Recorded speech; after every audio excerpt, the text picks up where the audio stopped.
What exactly is education? Education is what a student receives from schooling, and within school, students learn to socialize with one another as well as other members who are a part of society in order to learn knowledge that will benefit them within society and within the jobs that they may take on later on in life.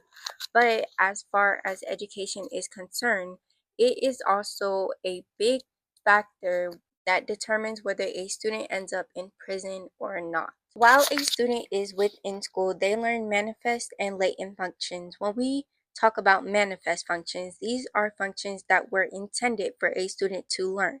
When we talk about latent functions, these are functions that students were not intended to learn.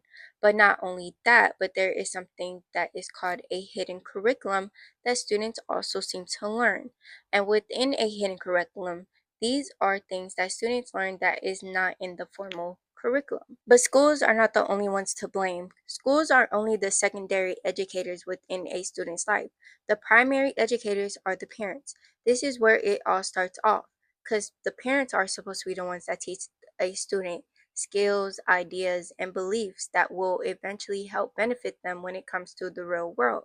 But when they do not teach these students these basic ideas, beliefs, and skills that may benefit them later on down the line, then it becomes the school's job to teach the student these things. Not only the schools, but the people who the student may hang around as well. Within school, students learn to socialize with other students, which then leads to them creating peer groups. And these peer groups are not always a good thing. Some peer groups may learn to teach each other deviant behaviors, which then leads to them being labeled as deviant, which once a student starts being labeled as deviant, oftentimes this can lead to them believing that they should act in that nature. And oftentimes, once they act in a deviant way, this can lead to them committing crimes, which could then lead to them ending up in prisons.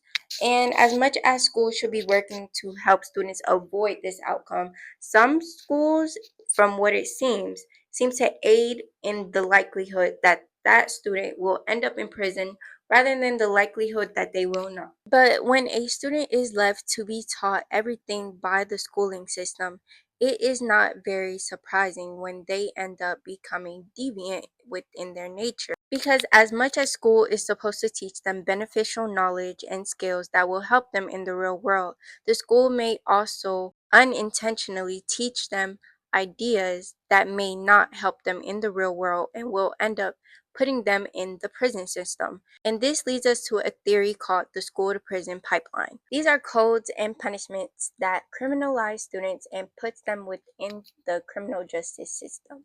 Within this theory, we tend to see that students who are black or brown tend to be sent to jail more than their white counterparts. One of the things we looked at within sociology or intro to social problems was the idea that the option or the box on job interviews that asks whether or not a person has been to jail or not is a good thing or a bad thing.